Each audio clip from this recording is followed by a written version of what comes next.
a fragmentarse, y al mismo tiempo eso ha llevado también a que se vaya deshumanizando. eh, Está dándose un movimiento de volver a integrar, digamos, ¿no? Todo lo que son los sistemas que están en el organismo y que interactúan entre sí, que dialogan entre sí, que se comunican entre sí, en una danza compleja, en una danza fascinante. Así que la idea es un poco charlar un poquito acerca de eso, dar un poco un vistazo a este tipo de interacciones, de interdependencia entre los distintos sistemas y entre las distintas personas, ¿no? De alguna manera todos nosotros acá, tantos los que están allí en la cumbre de manera presencial, como los que estoy viendo acá en la pantalla, que estamos de manera virtual a través del Zoom, estamos conformando de alguna manera un gran sistema nervioso, un gran organismo, ¿eh? Estamos resonando, estamos de alguna manera compartiendo y conectando de diversas formas. Eh, Mi idea hoy entonces es contarles un poquito. Yo preparé una hoja de ruta de alguna forma. No va a hacer falta que tomen nota porque esta presentación la van a tener cada uno de ustedes a través del chat.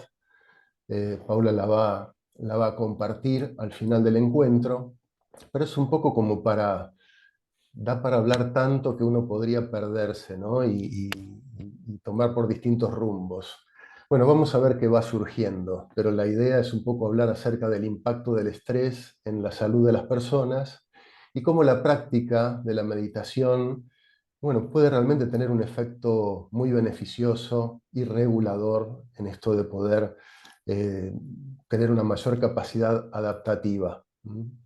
Así que bueno, para empezar, no sé si, Paula, vos podés mostrar en la pantalla Sí, dale. el primer gráfico. Yo no llego a verlo. ¿Puede ser que yo no lo vea? Sí, puede ser. Dame un A ver. segundo.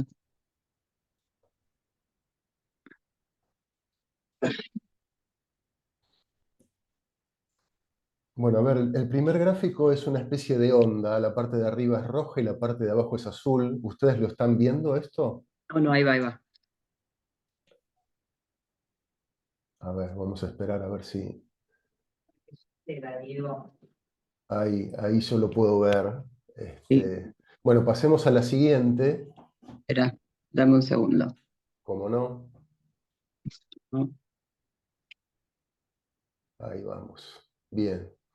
Esta es. Bueno, de alguna forma, lo que quiero representar con esto, que hay una ley natural que atraviesa toda la naturaleza, todo proceso natural, biológico, astronómico.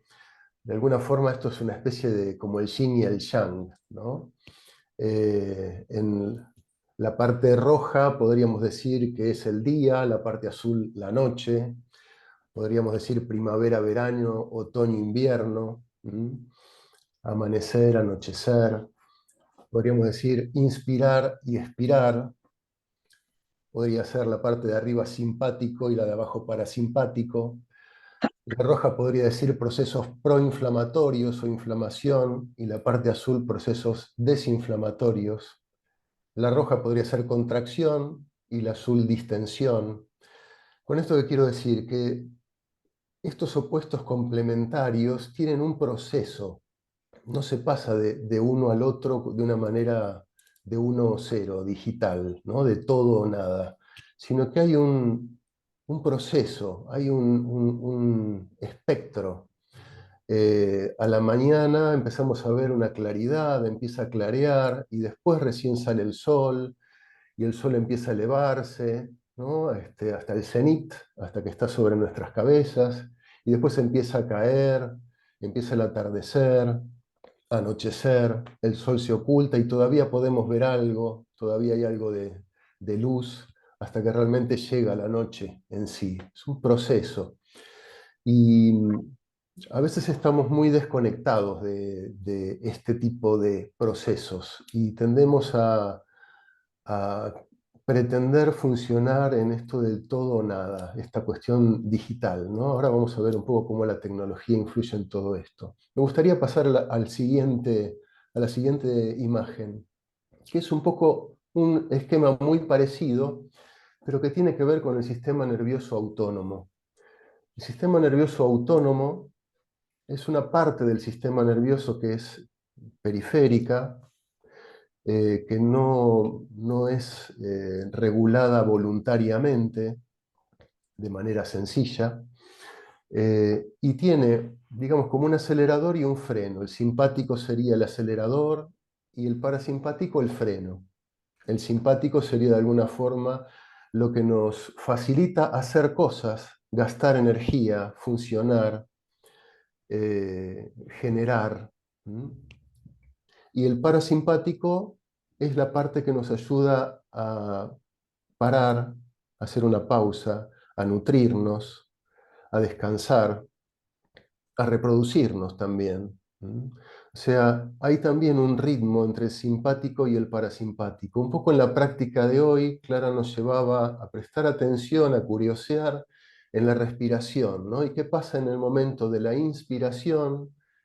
Y ella nos comentaba, tal vez sintamos un poquito de cierto aumento de la tensión muscular por efecto del simpático, y realmente cuando nosotros inspiramos naturalmente, el simpático aumenta un poco su tono, y al expirar, el parasimpático es más notorio, aumenta el tono parasimpático y es más fácil notar o detectar, si estamos atentos, cierto nivel de distensión o de relajación es más posible. ¿Mm?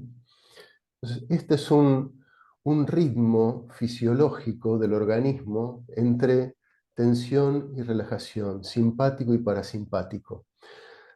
Todo nuestro cuerpo tiene ritmos, todos nuestros sistemas tienen ritmos, ¿eh?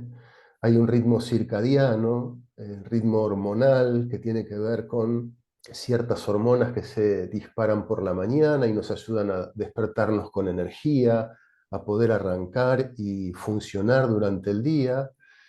Y en la medida que atardece y va anocheciendo, hay otras hormonas que aparecen, ¿no? En este ritmo, en este ciclo, que nos ayudan a poder ir bajando los decibeles y relajarnos y predisponernos al descanso.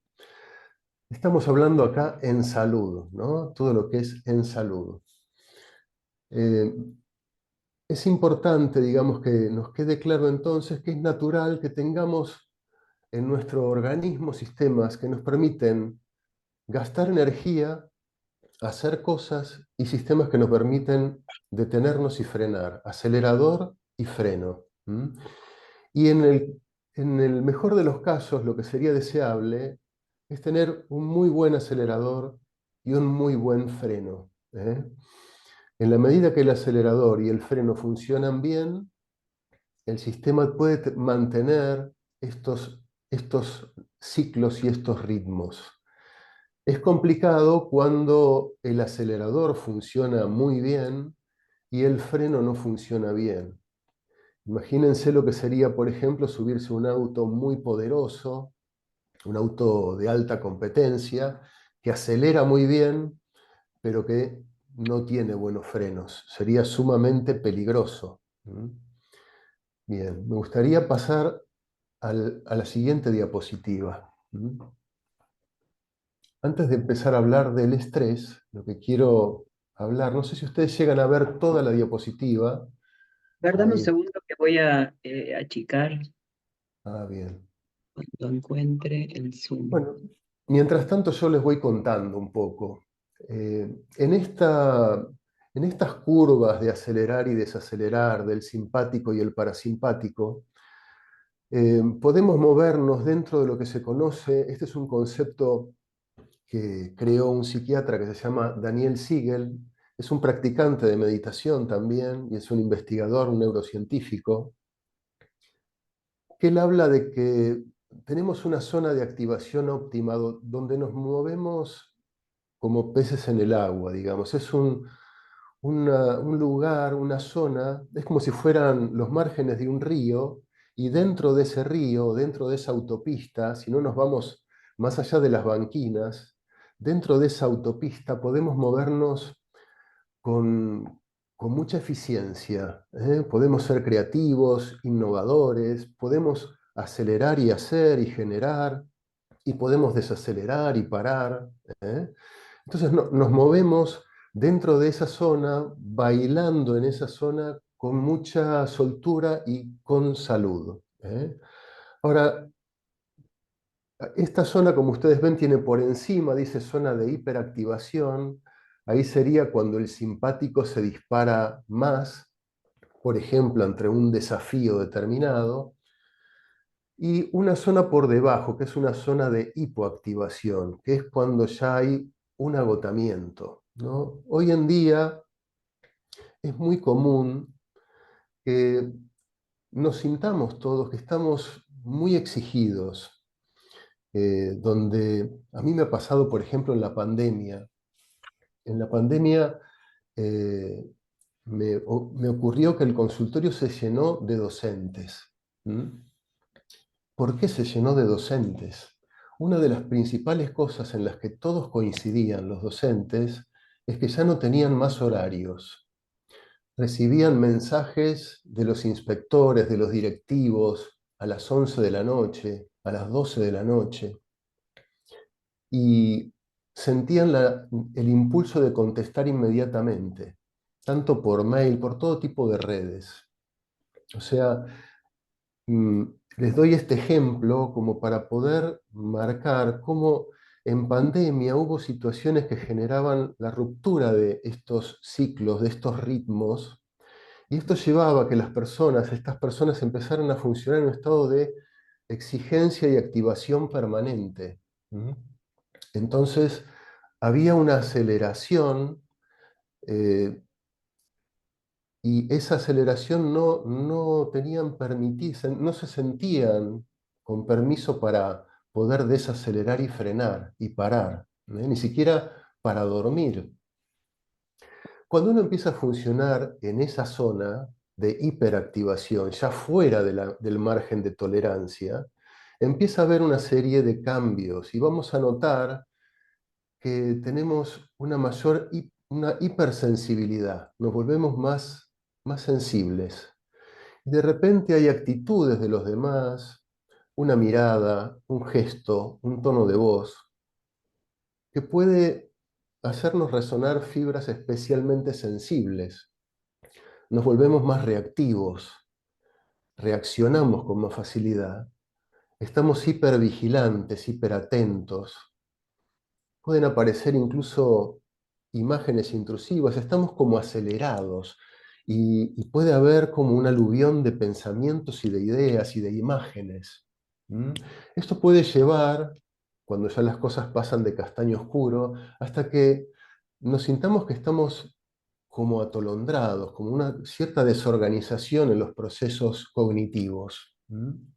Si eso se sostiene lo suficientemente en el tiempo, vamos a pasar a un agotamiento del sistema, ¿no? Y ahí es donde caemos a la zona de hipoactivación por agotamiento. Es una zona donde ya estamos exhaustos. ¿M? Y esta es la zona inferior, del margen inferior, donde acá, por ejemplo, puede ocurrir que todos ya nos sentimos más torpes, estamos como embotados, como entumecidos, ¿eh? Escuchamos que nos hablan, pero no entendemos bien lo que nos están contando, lo que nos están diciendo, si bien tratamos de prestar atención, ¿eh? Y es como que estamos un poco anestesiados, ¿eh? Eh, Me gustaría pasar a la siguiente imagen, que da un poco una idea, ¿no?, de qué va ocurriendo. La zona del margen de tolerancia es donde decía en estado de salud, nos movemos, ¿no?, como peces en el agua, pero ante determinados estímulos o gatillos, de repente podemos sentir que salimos disparados. Nuestro sistema autónomo no es algo que manejamos a voluntad, no es una decisión, ¿sí? Es algo que se dispara. ¿M? Y al dispararse podemos dispararnos hacia arriba, hacia lo que es hiperconexión, estar muy conectados, estar hiperactivos, estar hipervigilantes, enojarnos, iracundos, acelerados.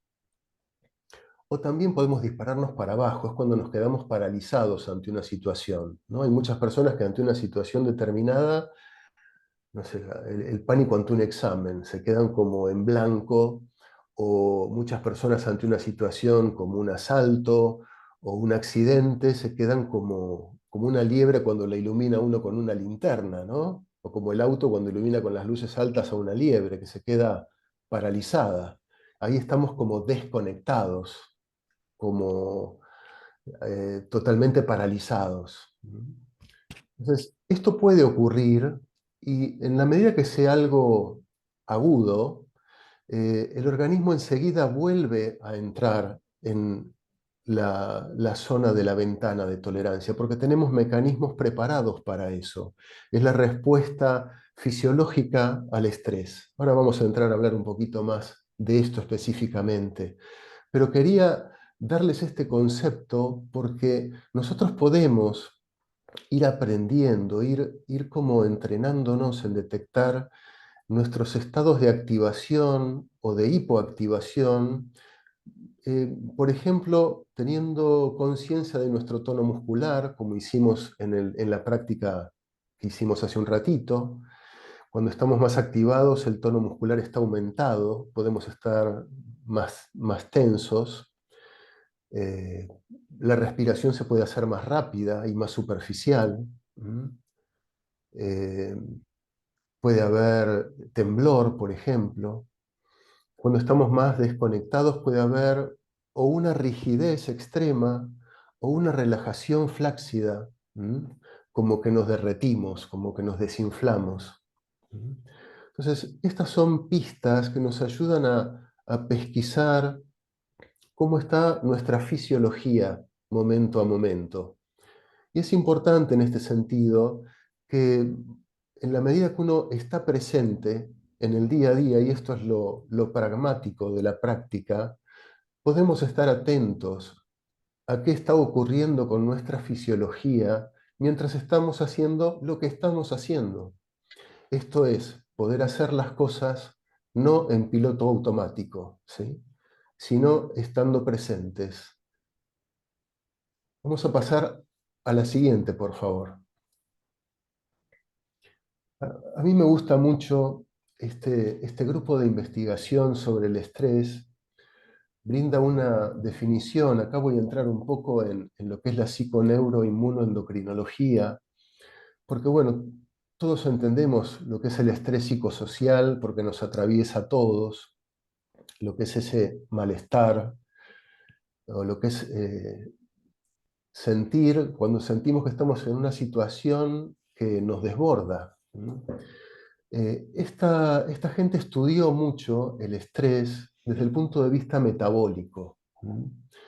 Y me interesa compartir con ustedes algunos conceptos de este grupo de investigación, que dice que el estrés es el estado de alta demanda de energía por parte del cerebro que se produce cuando una persona siente incertidumbre acerca de su capacidad para preservar su bienestar físico, mental o social ante un cambio en su contexto que es percibido como amenazante. Yo puse en color algunas palabras que me parecen muy importantes en esta definición. Primero, la última es percibido. Y Clara habló de esto, es como nosotros percibimos. Como percibimos va a incidir mucho en cómo interpretamos una situación, ¿sí?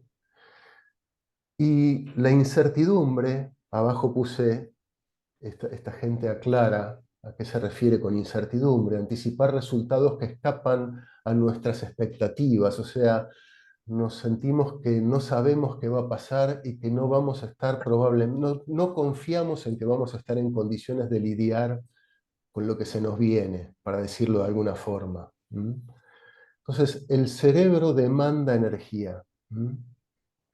Y esa energía, el organismo va a tener que movilizar energía para que vaya hacia el cerebro y que podamos tomar las mejores decisiones, para poder solventar ese desafío. Acá hay una frase que me parece importantísima, que es: la actitud y las creencias de las personas acerca de la incertidumbre condicionan la intensidad de sus respuestas ante el estrés. Esto quiere decir que para muchas personas la incertidumbre es una mala palabra, ¿sí? La incertidumbre, para muchas personas, tiene mucho que ver con la inseguridad, con el peligro, con la amenaza. Pero en realidad, tal vez la incertidumbre también puede ser interpretada como oportunidad, como grandes oportunidades. Y es fundamental la actitud que tenemos hacia la incertidumbre va a incidir muchísimo en nuestra respuesta al estrés. Me gustaría pasar a la siguiente imagen, porque este grupo de investigación pudo describir que las personas no reaccionamos ante situaciones conflictivas de la misma manera, ¿no? Como decía Clara, hay muchas maneras diferentes de responder a un estrés. No todos respondemos igual. Y hay una gran variedad. Dentro de esa enorme variedad, podríamos dibujar como una campana de Gauss, ¿no? Donde la mayoría de la población más o menos está el 80% en una zona intermedia, y hay extremos en esa campana de Gauss de cómo responden al estrés. Y en esos extremos, si investigamos, este grupo estudió esos extremos y vio que había personas que respondían de una manera eh, habituadora y personas que respondían de una manera no habituadora. Son dos grandes estrategias metabólicas, psicológicas, endocrinológicas de responder al estrés, que tiene un montón de consecuencias en las enfermedades que puede llegar a dar a futuro. Les voy a dar un ejemplo para ser más claro. Una persona que empieza una carrera universitaria y en su primer examen tiene pánico, un estrés tremendo, la pasa muy mal, se descompone, tiene miedo, va al examen, siente que se le hace una pantalla en blanco, no recuerda nada, estudió un montón y no se acuerda nada. Tuvo un gran pico de estrés en su primer examen en su carrera universitaria. Llega al segundo examen y para el segundo examen puede tener una respuesta a la misma situación más atenuada. Entonces ya no se bloquea tanto, ya sabe más o menos a qué se va a enfrentar, y viene un tercer examen y ya su reacción es más atenuada todavía. Entonces, esa persona, la llamaron estos científicos, que tiene una respuesta al estrés de tipo habituadora. Se ha ido habituando a ese tipo de estrés, ¿sí? Se ha ido respondiendo cada vez de una manera más atenuada. El otro extremo de esta campana de Gauss, de este universo de cómo se responde al estrés, son personas que siempre reaccionan como si fuera la primera vez. Y en ese sentido, por este ejemplo que les di de los docentes, yo vi muchísimos docentes que todo el tiempo respondían como si fuera la primera vez. Ya sonaba el teléfono o aparecía una señal de que les había entrado un mensaje y tenían una respuesta tremenda ante la misma situación. Entonces, este tipo de respuesta es una respuesta no habituadora. Cada vez es como si fuera la primera vez. Los dos estilos o las dos maneras de reaccionar que tienen estos dos fenotipos, estos dos sistemas, son maneras de tratar de solventar el estrés, ¿sí? Pero el estrés crónico va a ir llevando, sí o sí, algún tipo de problemática de la salud, algún tipo de patología a futuro, si se sostiene en el tiempo de manera muy prolongada. ¿Podemos pasar a la siguiente imagen? Acá estamos viendo la primera imagen, la persona que está solita a la izquierda de la pantalla, ¿no? Dice una persona con una masa corporal en un entorno, dice, seguro o tranquilo, diría yo, ¿no? Percibido para esa persona como tranquilo. Al transitar, digamos, un entorno percibido como peligroso, dijimos que había dos posibilidades o dos extremos. Un extremo sería el fenotipo habituador y el otro extremo sería el fenotipo no habituador. El fenotipo habituador, entonces, es un tipo de persona que en la medida que el estrés se sostiene en el tiempo, eh, tiene la capacidad de ir reduciendo la reactividad de sus ejes de estrés. Los ejes de estrés tienen que ver con el disparo simpático, el acelerador, tiene que ver con la capacidad de generar más cortisol. O sea, ¿para qué cuando tenemos una situación de estrés generamos cortisol? Porque el cortisol, habíamos dicho que el cerebro requiere energía y el cortisol es una manera de que el organismo lleve la energía a la sangre, la glucosa va a la sangre y el cerebro se alimenta de glucosa. Entonces, por eso, la generación de cortisol en el momento de estrés ayuda a que el cerebro reciba energía y pueda buscar una solución al estrés.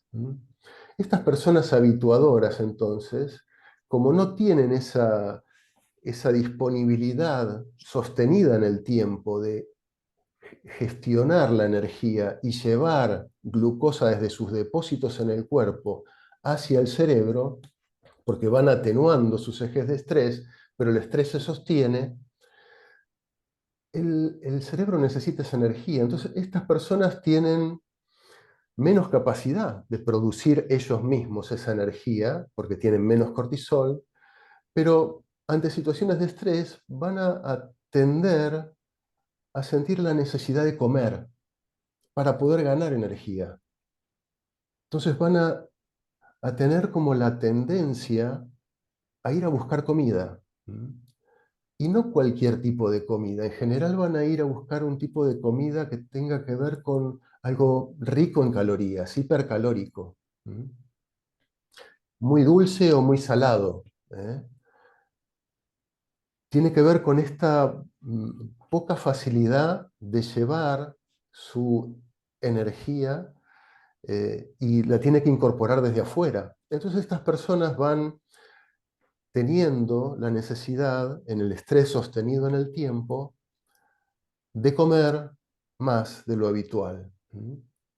Por otro lado, lo que este grupo detectó es que la distribución de la grasa corporal es muy característica en este extremo, en este grupo extremo de los habituadores, que es que son más redonditos, más gruesos, más redondeados, con mucha grasa subcutánea. Entonces, como tienen mucha grasa subcutánea y no tienen tanta grasa visceral, eh, tienen cierta tendencia a ir, si esto se sostiene en el tiempo, a ir desarrollando eh, resistencia a la insulina. Eso que se conoce como la prediabetes, o ese era el nombre con el que se conocía, ¿no? La prediabetes. Con el tiempo, si eso se sostiene, puede ir llevando a la diabetes. Y también a cuestiones inflamatorias, de diverso tipo.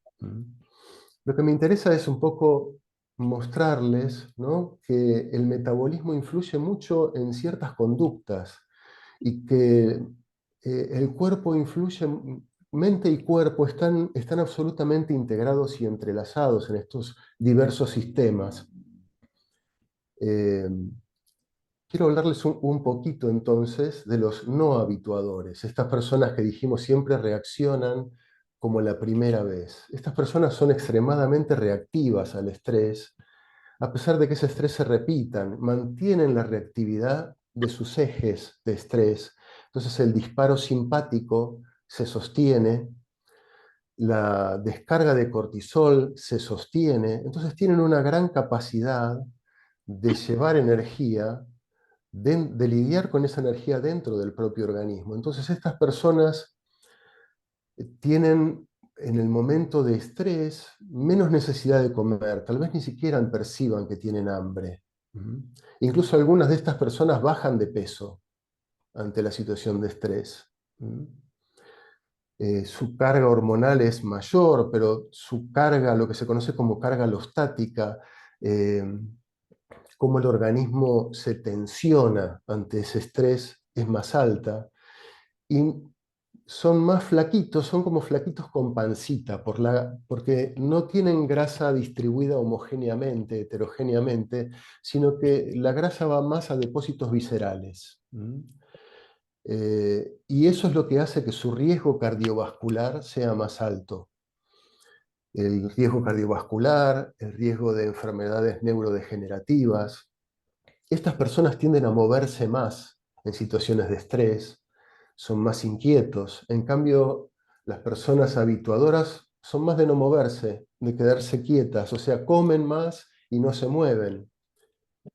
¿Sí? Me interesaba que puedan ver estos dos extremos y sin duda cada uno de nosotros pueda percibirse que tenemos un poquito de uno y un poquito de otro.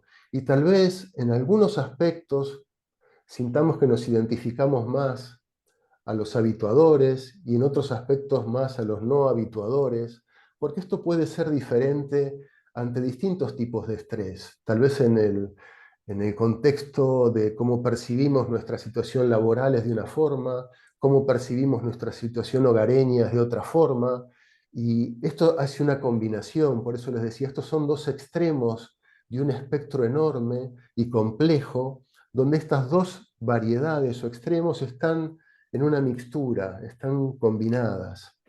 Me gustaría pasar al siguiente esquema.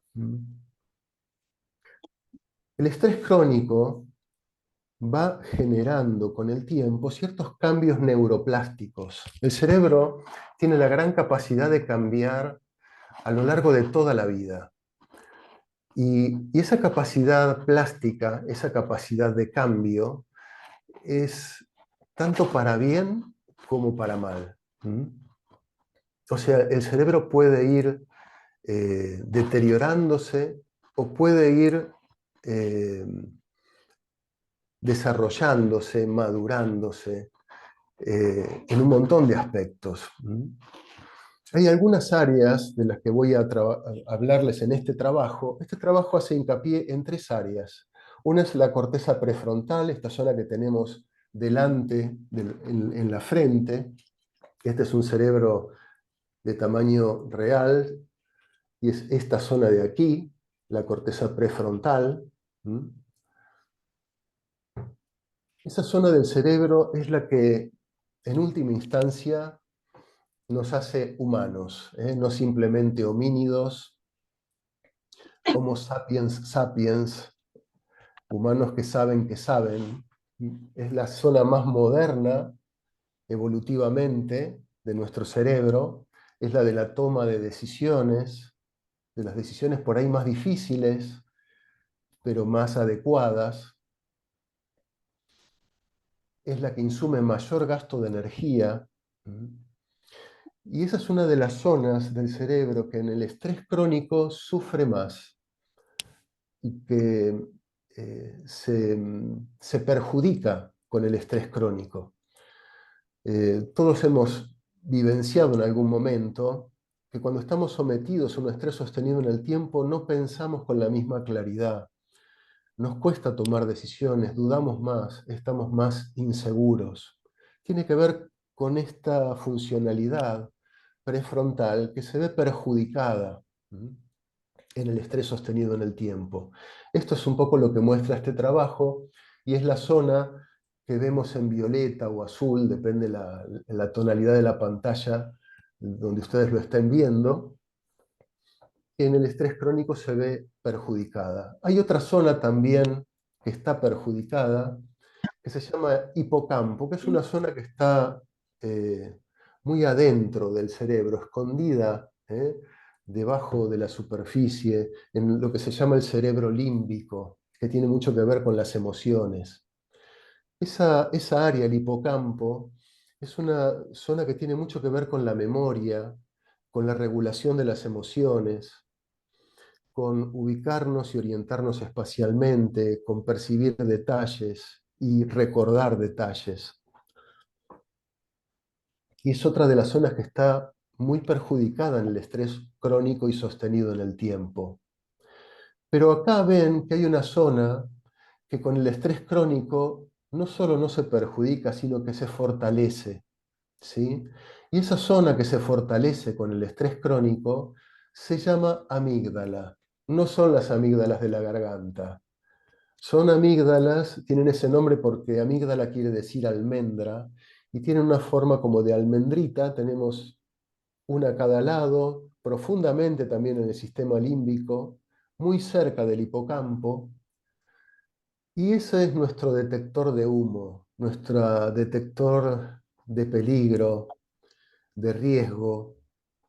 Tiene que ver con las emociones, sobre todo con emociones de inseguridad, de agresividad, con el miedo, con el pánico. ¿Mm? Es nuestro radar, de peligros. Y en el estrés crónico, esa zona es como si fuera el gimnasio permanentemente, ¿no? Cuando uno va al gimnasio y hace siempre bíceps, siempre bíceps, siempre bíceps, los bíceps empiezan a hipertrofiar, ¿sí? Pero si uno nunca hace piernas, las piernas van a ser flaquitas, ¿no? En el estrés crónico es como si la amígdala fuera al gimnasio y esté hipertrofiada, hiperactiva, floreciendo nuestro radar de alarma, de peligro, y todas las zonas que pueden regularla, que son el hipocampo y la corteza prefrontal, que podrían modularla, calmarla, es como hacerle entender, ¿no? Que no es para tanto. No tienen suficiente potencia para calmarla, porque la amígdala está disparada, está el rojo vivo, porque está hiperactiva. Entonces, muchas cosas nos parecen peligrosas, muchas cosas nos caen mal. Entonces nos empezamos a poner, como decía en el esquema cuando salimos de la ventana de tolerancia hacia arriba, ¿no? Más iracundos, más reactivos, más egoístas, ¿eh? Más inseguros, menos creativos, menos innovadores, nos aferramos a los hábitos. Y más allá del estilo habituador o no habituador, puede ser que tendamos a buscar alguna gratificación, alguna cosa que nos permita sostener, este ir lidiando con el estrés. Y muchas veces ahí puede ser la ventana para un montón de cosas que disparen respuestas de recompensa. Por ejemplo, cualquier tipo de adicción, no solo a la comida, como hablábamos con los habituadores, sino puede ser, no sé, al celular, a las redes sociales, a las compras, eh, a- al trabajo. Hay un montón, de posibles, ¿no? Maneras de disparar algún tipo de gratificación que nos permita tener ese shot de dopamina, de alguna forma, como para seguir funcionando hacia adelante.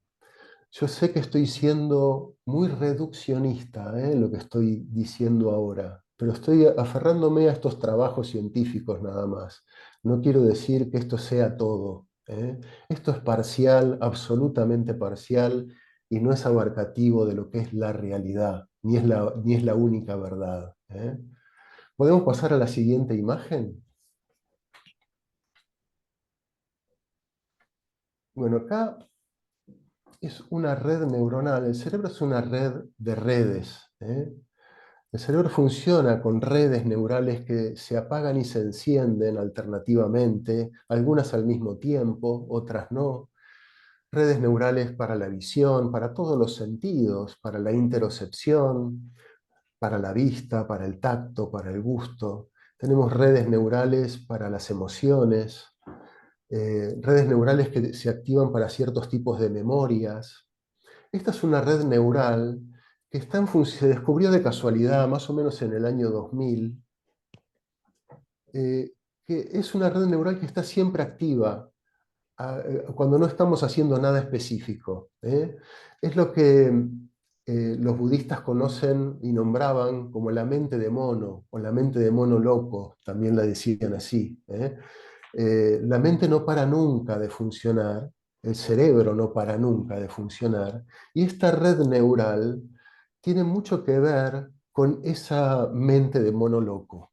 O sea, está todo el tiempo funcionando, tiene que ver mucho con nuestra idea de yo, del self, es nuestra narrativa de nuestra historia, nuestra novela de nuestra vida, es nuestro propio diálogo interno, ya sea consciente o inconsciente. Es la mente divagando. Cuando nosotros, por ejemplo, estamos yendo, no sé, de nuestra casa al trabajo, ya sea en auto o caminando, y de repente llegamos a donde íbamos y decimos, pero ¿cuándo pasé por el peaje? ¿O cuándo crucé la calle y no miré el semáforo? O sea, no me di cuenta de todo lo que hice, pero lo hice bien, lo hice en piloto automático. ¿eh? Llegué a donde tenía que llegar, pero estaba ausente, estaba en otro lado, la mente estaba divagando. La mente se va al pasado, se va al futuro, estamos o criticándonos o enroscándonos con algo, en lo que tenemos que hacer, en lo que deberíamos haber hecho y no hicimos, en lo que me dijo, en lo que me hizo. ¿eh?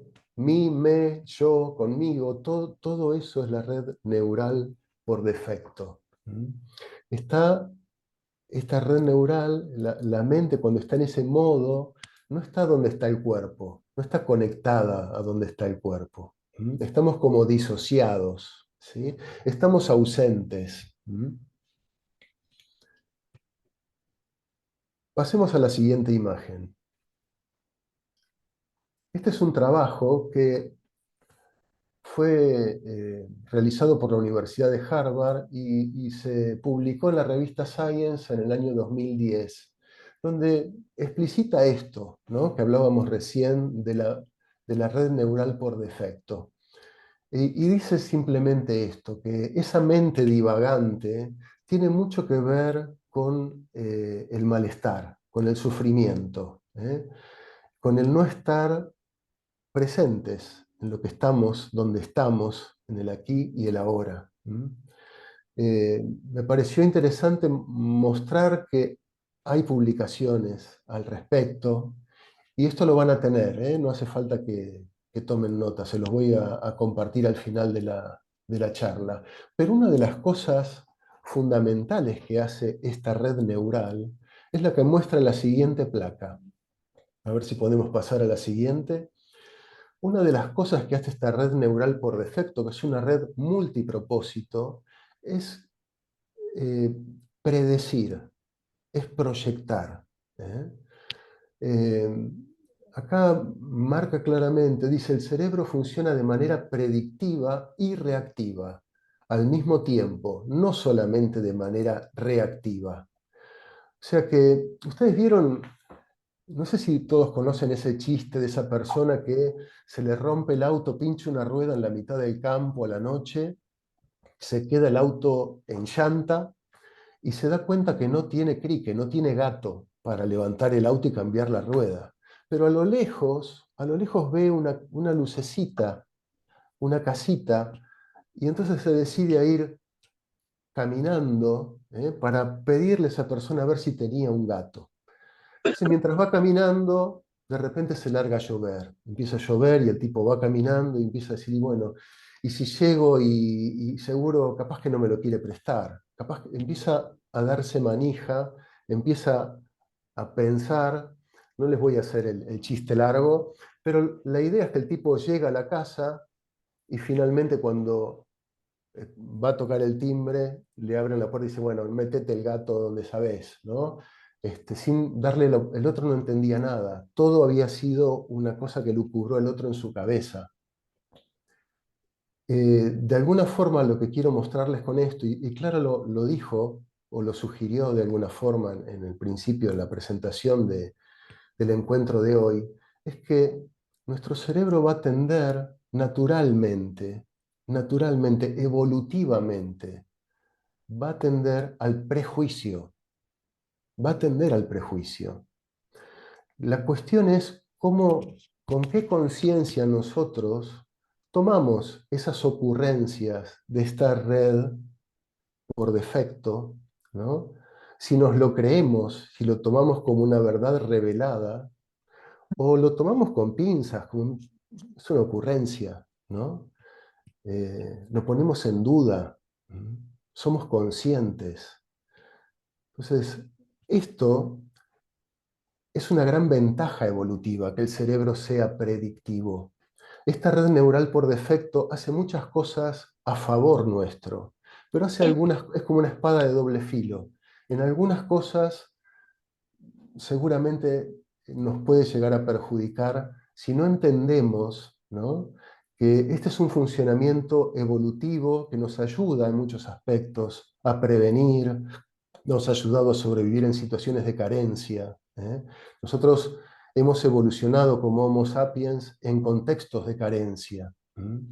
Y ahora vivimos en un contexto donde podemos llegar a conseguir agua fácilmente, podemos llegar a tener alimento, refugio, abrigo, en el mejor de los casos, al menos los que tenemos cierta situación que podemos catalogar tal vez como de privilegio. Pero la realidad es que vivimos en un entorno donde estamos muy alejados de nuestro contexto evolutivo. Entonces, hoy por hoy nuestras situaciones de estrés son absolutamente diferentes, son más de tipo psicosocial, y las maneras de solución del estrés también son diferentes. Me gustaría pasar a la siguiente diapositiva, a la siguiente imagen.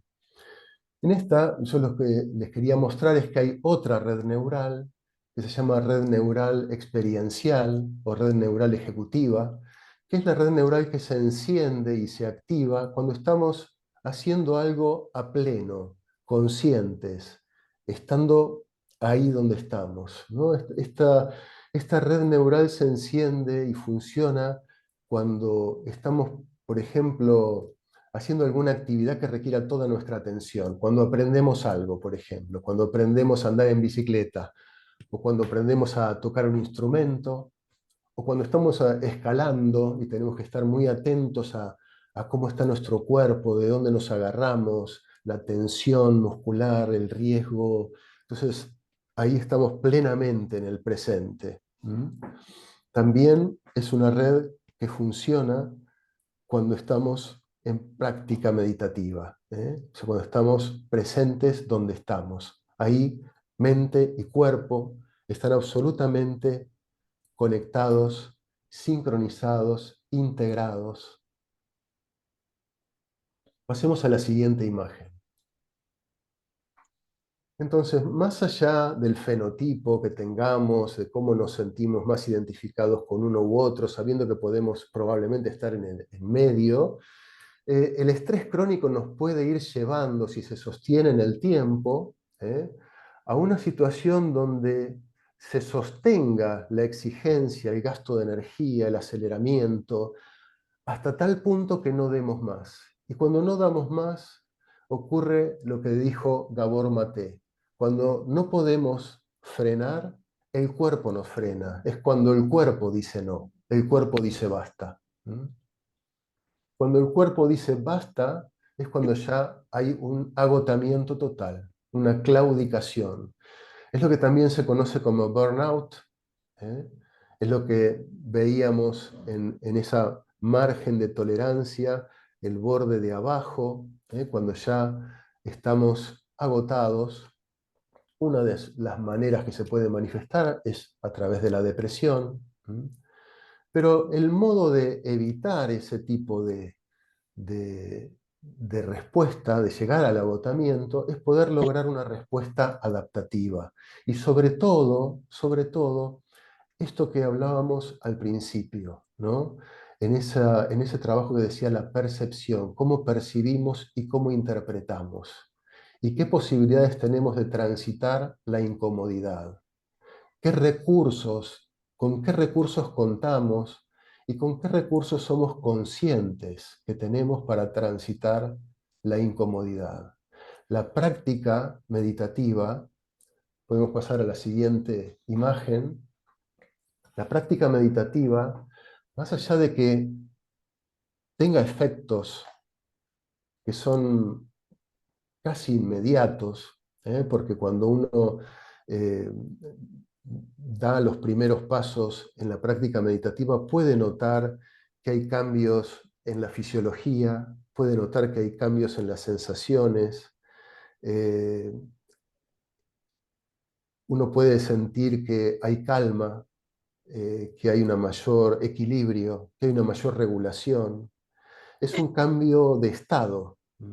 Esos cambios de estado, si se sostiene la práctica, porque cambio de estado quiere decir que cuando nos volvemos a parar y salimos de nuestra práctica, nos vemos nuevamente expuestos al funcionamiento y a situaciones de nuestro entorno que fácilmente nos pueden volver a sacar de ese estado y volver a un estado de mayor tensión o mayor exigencia. La práctica sostenida va llevando a cambios que ya no son solo cambios de estado, cambios momentáneos, sino cambios que son más fácilmente sostenidos en el tiempo, que cada vez se pueden sostener con más facilidad, con menos, podríamos decir, con menos esfuerzo, no sé. eh, Tal vez sea un modo de decirlo.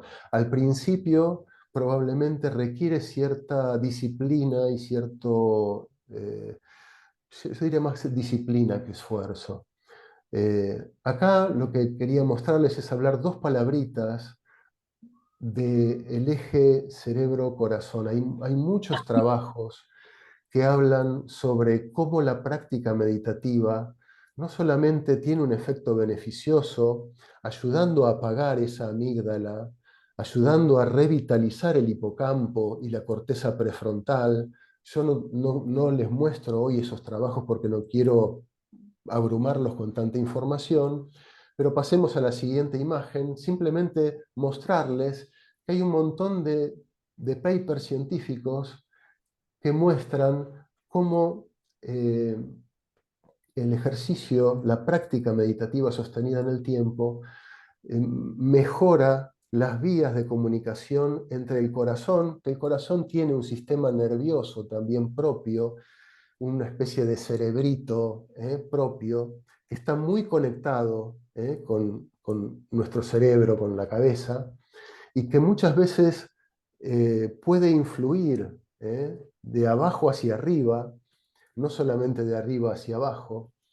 Por eso acá dice corazón y mente, ¿quién manda a quién? Porque muchos trabajos han demostrado que el corazón tiene una enorme capacidad de condicionar y de regular las funciones superiores.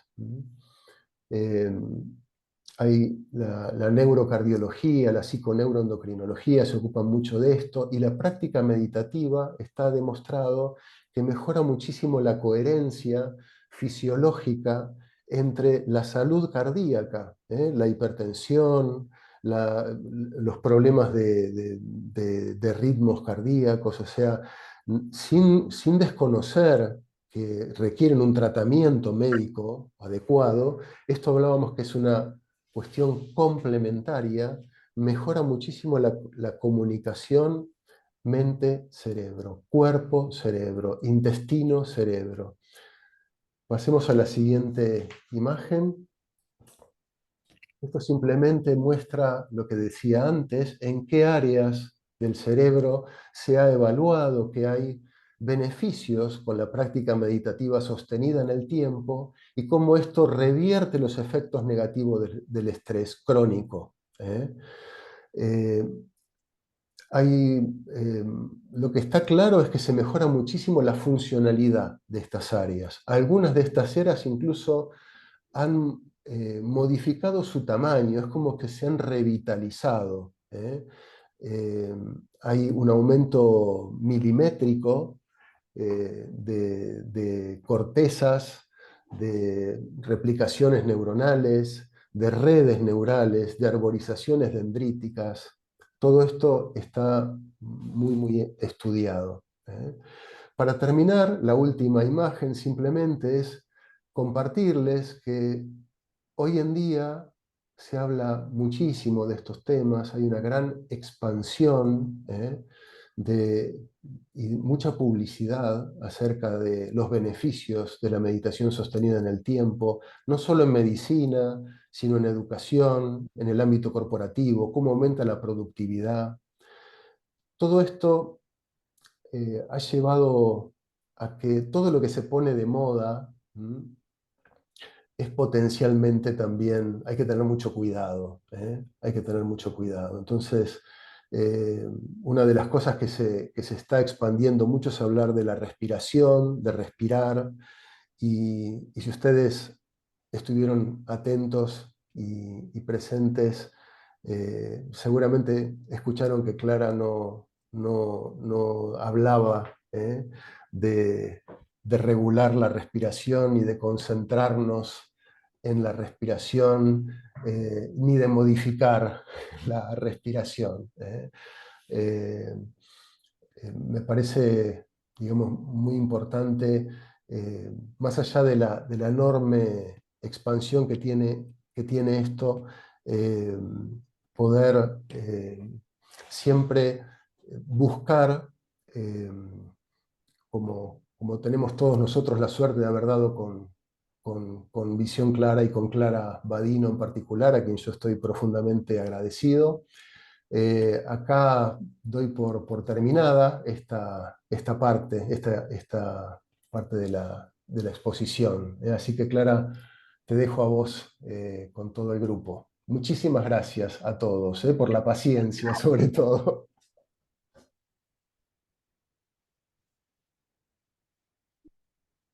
Gracias, Diego. Bueno, vamos a hacer un ejercicio porque después quiero que haga una intervención María Julia, pero vamos a hacer un ejercicio para tomar de manera fresca todo esto que acabamos de ver. Quédense donde están y cómo están. Y descubran cómo están, cómo están, cómo se sienten, dónde está la mente. Y los voy a invitar a visualizar esa imagen de mente y corazón, casi una de las últimas, ¿no? Mente y corazón. ¿Escuchan todos?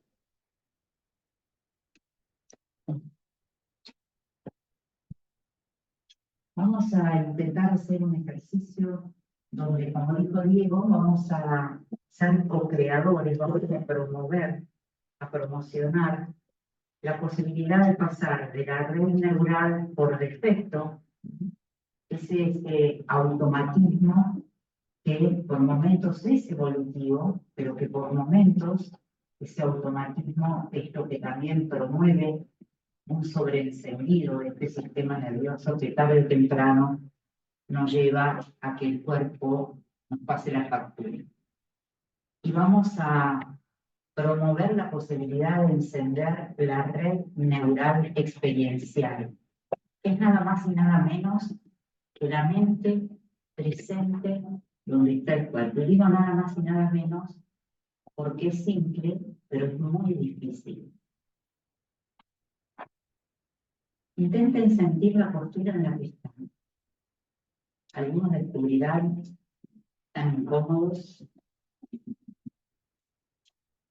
algunos descubrirán que están cómodos, algunos descubrirán que no están ni incómodos ni cómodos, que están.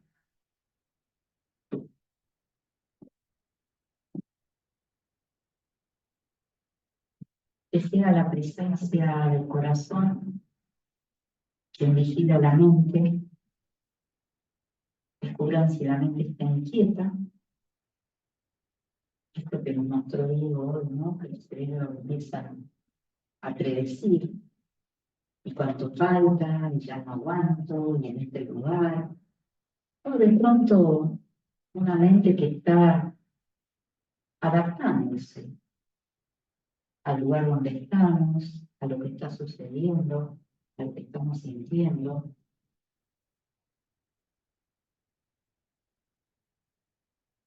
La invitación es ahora a hacer algo muy simple, pero lo simple es lo que suele ser por momentos desoladoramente difícil. Los voy a invitar a ponerse de pie, intentando hacer el menor sonido posible, como si fueran un ladrón. El menor sonido posible.